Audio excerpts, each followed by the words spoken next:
Good evening दोस्तों। आज हम क्लास 6 के मैथ अध्याय 2 का 20 के जितने भी है उन सब के बारे में पढ़ेंगे। प्राकृतिक संख्या क्या होता है, पूर्ण संख्या क्या होता है, प्रवर्ती संख्या क्या होता है, अनुवर्ती संख्या क्या होता है, सबसे बड़ी एवं सबसे छोटी पूर्ण संख्या कौन सी होती है, सम संख्या क्या होती है, विषम संख्या क्या होती है, इन सब के बारे में आज हम अच्छी तरह से जानेंगे। तो चलते हैं दूसरे चैप्टर का नाम है पूर्ण संख्या। क्या है दोस्तों? पूर्ण संख्या। क्या है दोस्तों? पूर्ण संख्या। दोस्तों चैप्टर जानने से पहले हम जानेंगे प्राकृतिक संख्या क्या होता है, पूर्ण संख्या क्या होता है। तो दोस्तों प्राकृतिक संख्या, दोस्तों प्राकृतिक संख्या क्या होता है?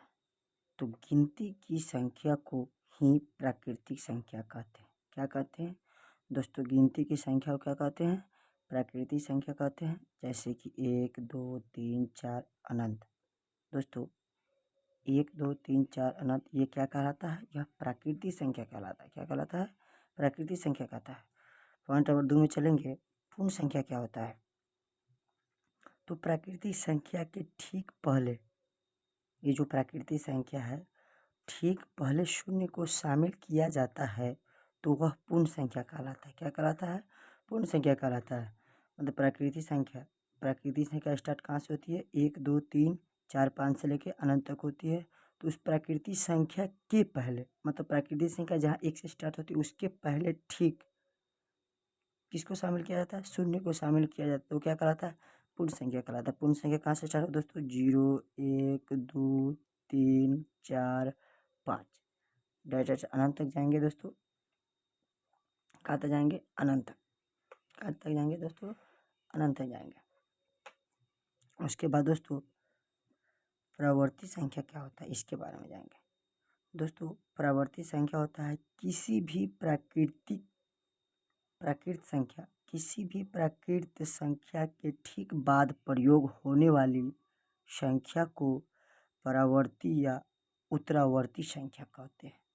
क्या मतलब कह रहा है? किसी भी संख्या के, मान लीजिए कोई भी संख्या 5 है, 5 के ठीक बाद, क्या 5 के ठीक बाद प्रयोग होने वाले, 5 के बाद क्या होगा? 6 आएगा। तो 6 प्रयोग होने वाली संख्या को ही क्या बोलते हैं? परावर्ती या उत्तरावर्ती संख्या कहते हैं। जैसे एग्जांपल में दे 5 के बाद ठीक 6 का प्रयोग होना। क्या 5 के बाद ठीक 6 का प्रयोग होना, ये क्या कहलाएगा? परावर्ती या उत्तरावर्ती संख्या कहलाएगा। क्या कहलाएगा? परावर्ती या उत्तरावर्ती संख्या। कैसे? तो 5 में 1 जोड़ देंगे। क्या करेंगे दोस्तों? अगर परावर्ती कहेगा तो 1 जोड़ेंगे, और पूर्ववर्ती कहेगा या अनुवर्ती कहेगा तो ये क्या करेंगे? माइनस कर देंगे। तो 5 के बाद ठीक 6 का प्रयोग होना, ये क्या कौन सी संख्या कहलाएगा? तो प्रवर्ती संख्या कहलाएगा। कैसे? क्योंकि 5 में +1 जोड़ देंगे तो क्या हो जाएगा? वो 6 हो जाएगा। क्या हो जाएगा? 6, क्योंकि 6 5 की बाद की संख्या है। क्या है? 6 5 की बाद की संख्या है, इसलिए इसमें क्या करते हैं? 1 जोड़ देते हैं, तब वो क्या कौन सी संख्या बन जाती है? तो ये उत्तरावर्ती संख्या या परावर्तिक संख्या कहलाती है। क्या कहलाती है? उत्तरावर्ती संख्या या परावर्तिक संख्या बन जाती है। तो चलते हैं अब हम पॉइंट नंबर अगला, पूर्ववर्ती या अनुवर्ती क्या होता है? पूर्ववर्ती या अनुवर्ती। दोस्तों पूर्ववर्ती कहने का मतलब ठीक पहले। क्या? पूर्ववर्ती कहने का मतलब ठीक पहले वाली संख्या। तो उसकी पहले वाली कौन सी संख्या होगी उसके बारे में देखेंगे। तो कह रहा है किसी भी प्राकृतिक संख्या के ठीक पहले प्रयोग होने वाले अंक को, किसी भी प्राकृतिक संख्या के ठीक पहले प्रयोग होने वाले अंक को क्या बोलते हैं? पूर्ववर्ती या अनुवर्ती कहते हैं। क्या कहते हैं? पूर्ववर्ती या अनुवर्ती संख्या कहते हैं। जैसे कि 5 में से दोस्तों 1 हटा देंगे तो पहले को 5 में से 1 हटाने क्या आ जाएगा? 4 आएगा। क्या आ जाएगा? 4 आएगा। 4 कौन सी संख्या है? तो अनुवर्ती है या कौन सी संख्या है? पूर्ववर्ती है। मतलब पहले की संख्या क्या है? 4 है। ठीक उसके बाद कौन सी संख्या आती है? तो 4 के बाद आती है 5, क्योंकि हमको 5 नहीं देखना है, क्योंकि हमको पूर्ववर्ती पूछ रहा है। पूर्ववर्ती या अनुवर्ती, तो पहले की संख्या मतलब उससे 5 के पहले की कौन सी संख्या आ गई? 4। 4 के पहले कौन सी संख्या आ गई? 3। तो ये संख्या पूछ रहे थे, क्या कौन कौन सी संख्या कहलाएंगे? ये अनुवर्ती संख्या कहलाएंगे। तो दोस्तों आशा करते हैं आप लोग समझ चुके होंगे। चलते हैं, कुछ स्वयं करने वाले हैं उसको स्वयं कर लेते हैं। ठीक, पहला क्वेश्चन क्या है? क्या सभी प्राकृतिक संख्या पूर्ण संख्या है? इन सब क्वेश्चन को जितने भी स्वयं करने वाले संख्या है इसको कॉपी पर उतार ले रहा है और लाइन बाय लाइन बारी बाय बारी आपको हम समझाएंगे। ठीक है, तो चलते हैं हम कॉपी में उतारने के लिए। दोस्तों कॉपी में हमने लाइन बाय लाइन उतार ली है। पहला क्वेश्चन क्या कह रहा है दोस्तों? पहला क्वेश्चन कह रहा है क्या सभी प्राकृतिक संख्या पूर्ण संख्या है? दोस्तों तो इसका आंसर क्या होगा? आंसर दोस्तों कह रहा है क्या सभी प्राकृतिक संख्या पूर्ण संख्या है? तो दोस्तों नहीं, नहीं,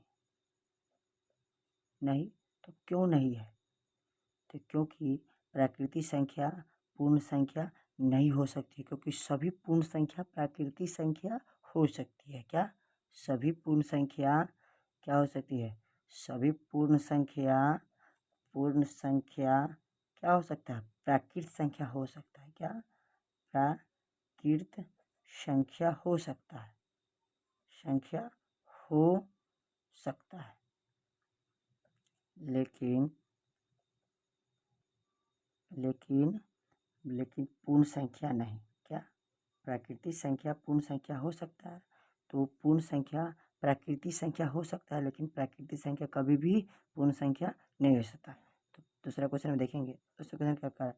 क्या सभी पूर्ण संख्या प्राकृतिक संख्या है? तो दोस्तों हाँ। दोस्तों पहले क्वेश्चन में देख लिए थे, कह रहा है क्या सभी पूर्ण संख्या प्राकृतिक संख्या है?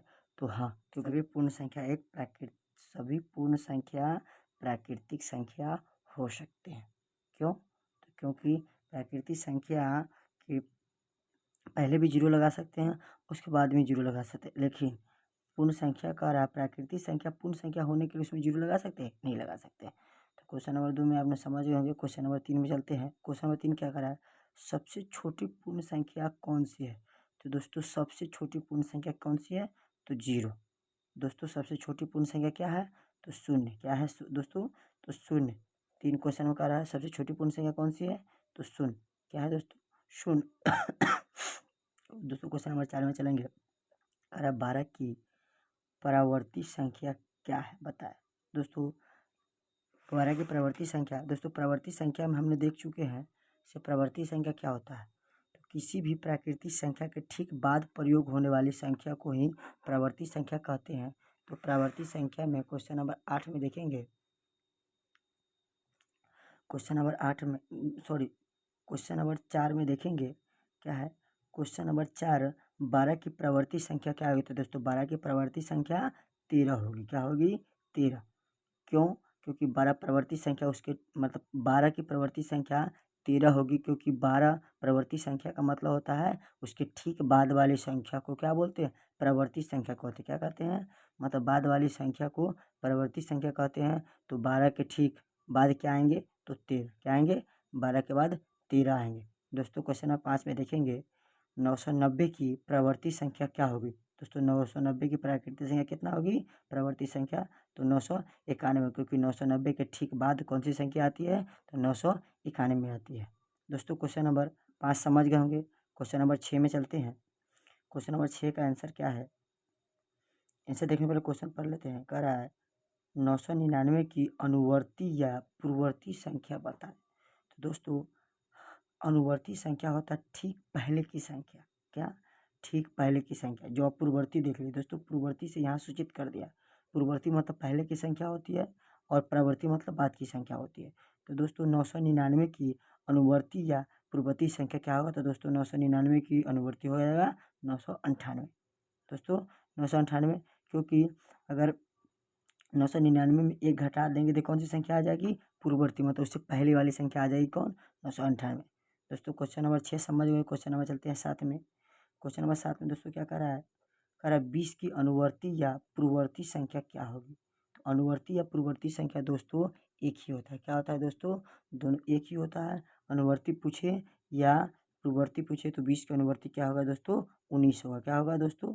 20 की अनुवर्ती संख्या कौन सी होगी? तो 19। दोस्तों हम आशा करते हैं आप लोग जितने भी स्वयं करने वाले क्वेश्चन हैं 1 से लेकर 8 तक समझ गए होंगे। चलते हैं, फिर मिलेंगे, ज़रूर मिलेंगे। नमस्कार, जय हिंद।